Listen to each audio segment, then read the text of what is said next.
Today's objective is to really merge the representations that we've seen for rate of change, and so we'll express the linear function as both a graph and a table of values and then express that as an equation. And so let's go ahead and first recap the different representations we've seen for rate of change. The first one being graphs. And when we looked at rate of change or the slope on graphs, we looked at the rise over run between points. And we can also call this the change in y over change in x, recalling that that triangle symbol means change in or the difference in values between y and x. The second representation that we looked at were table of values. So we'll go ahead and make a note of tables. And similarly, we looked at that as the change in y over change in x. And really understanding that that change means we need to subtract the y values and subtract the x values to figure out that change in the values. Making sure we list the x and y coordinates from the same ordered pair for the first set of x and y. Similar with the second set of x and y, they need to come from the same set of ordered pairs. And so the last representation comes from equations. We'll go ahead and make that note. And if you remember the form for the equation of a line, y equals mx plus b, YMCA. And m represents slope, which we've learned to know that slope is the same as rate of change. And b is our y-intercept, where we start on the y-axis when we're looking at a graph or an ordered pair. And we've also come to know this as the initial value. And so today we're going to focus on uniting all three representations for just one problem to make sure that we're making the connections we can. If we look at the problem below, it says the graph shows the amount of money Johnny earned for each newspaper delivered. So if you notice on our graph, we're missing a couple of things. We need labels for our axes and a title for our graph. And so first we're talking about the newspapers that Johnny delivers, and so we can title this anything to do with newspapers. So I'll just go ahead and say newspaper deliveries. And then we need to keep track of what's going along the horizontal axis and what's going along the vertical axis. So we're comparing the amount of money that he earns for the newspapers he delivers. So the amount of money depends on the number of newspapers he delivers. And so the number of newspapers delivered will go along our horizontal. That's the, I'll go ahead and make it specific, but that's the independent variable. And then what depends on that is the amount of money that's made. So we'll put money made or earned, would be the same thing. Now we can go ahead and interpret the graph for the questions being asked. So if you look below, part A says calculate and interpret the rate of change from the graph, aka calculate the slope of the graph to figure out the amount he's making per newspaper delivered.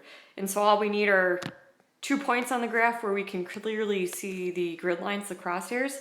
So for example, I could pick 3 and 78, and I could pick 4 and 79. Let's not make it more complicated than it needs to be. And if I look at the rise, I'm going from 78 to 79, which is 1 unit. And then if I look at the run, my horizontal movement, I'm going from 3 to 4, so that's another unit. And so if you recall with rate of change, we want to be specific with the labels that we use. And so if we're going to label this rise over run for rate of change, then we want to be specific that the rise is really $1 over every one newspaper delivered. And so the rate of change is $1 per newspaper, and you can put delivered or just understand that it's newspaper delivered. If we wanted to express that in a sentence, we would say Johnny earns $1 for every newspaper delivered, or delivered newspaper. Looking at the second part of this problem, we're asked to identify and interpret the initial value from the graph. And so if you take a look at the graph, we have this squiggly line, and that means there's a break in the graph. We're starting at 0, and we're going from 1 to 2 to 3 on the horizontal. But on the vertical axis, we jump from 0 to 75. And so we need to put that increment, that squiggly in there to show that we're jumping a bunch of values to focus on this specific part of the graph. And if you notice, the initial value where the line intersects the vertical axis is right at 75. And so below, we're going to go ahead and make a note that that's the ordered pair 0,75 for the initial value, the y-intercept. And what this means is that Johnny earned $75 without delivering any newspapers. And if you'll make that note, that's the interpretation. So Johnny earns $75 without delivering newspapers. So that's his initial fee. And if he delivers newspapers, that's an even higher income. Now let's look at representing this situation using a table of values. So if you look at the right-hand side here, it says complete the table of values using 5 points from the graph. So any points where we can clearly see a cross here, we can go ahead and list in the table. So we already have a few that we've identified. We've identified the y-intercept, 0.75, so we can put that in the table. We looked at 3,78.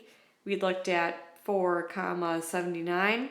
And then we could follow the trend and look at 5,80.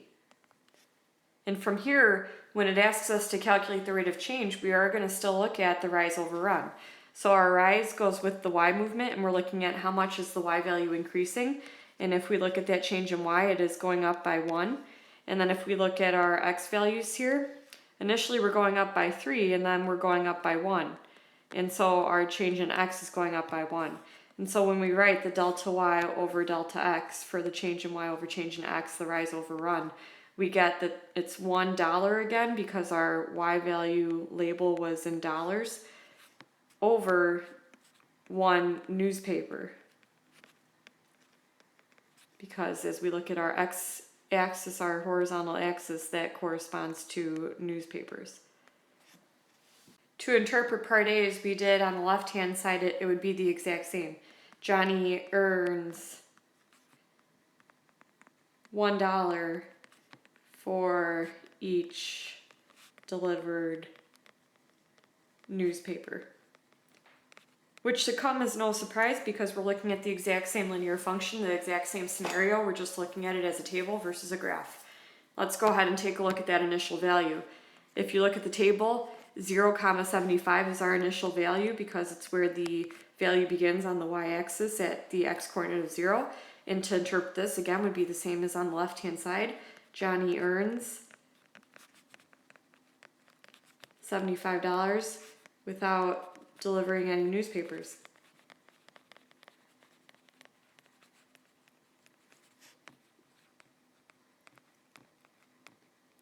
And so the question is, looking at the representations from a graph and from a table, what do you notice about those? And I'm hoping that you guys can see there's no change in the rate of change, there's no change in the initial value. The rate of change and the initial value are the same. So that's exactly what I'd like for you to note. They are the exact same. The initial value and the rate of change do not change depending on the representation.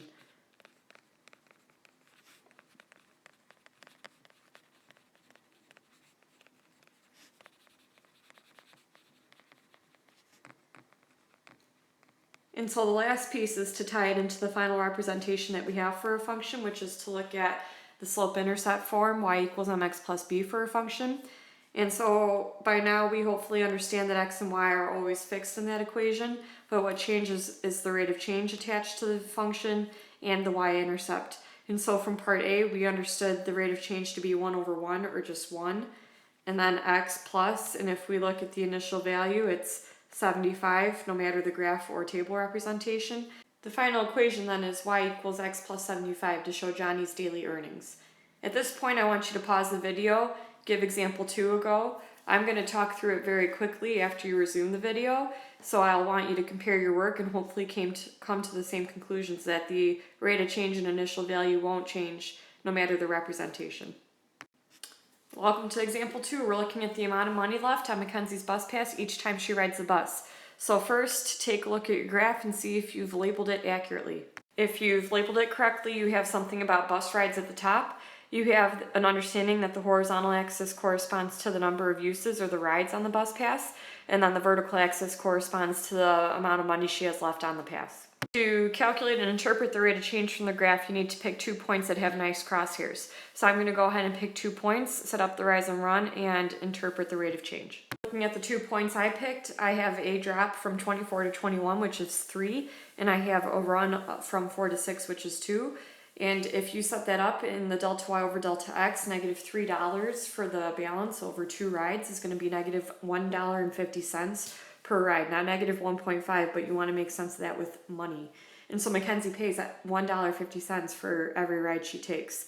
Paying attention to the increments on the vertical axis is very important here. Also paying attention to the slope being a decreasing or negative slope to ensure that you interpret that value appropriately. Let's go ahead and take a look at the initial value. If you look at the initial value, we're at 0,30. And so I'm going to go ahead and drop down to interpret that value.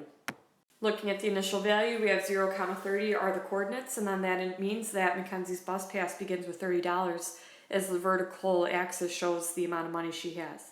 So at this point, you're going to go ahead and pull out some ordered pairs. I'm going to go ahead and show you the completed table of values that I pick out with the rate of change interpreted and the initial value interpreted. Looking at our table of values, the Y column corresponds to the money, the X column corresponds to the rides.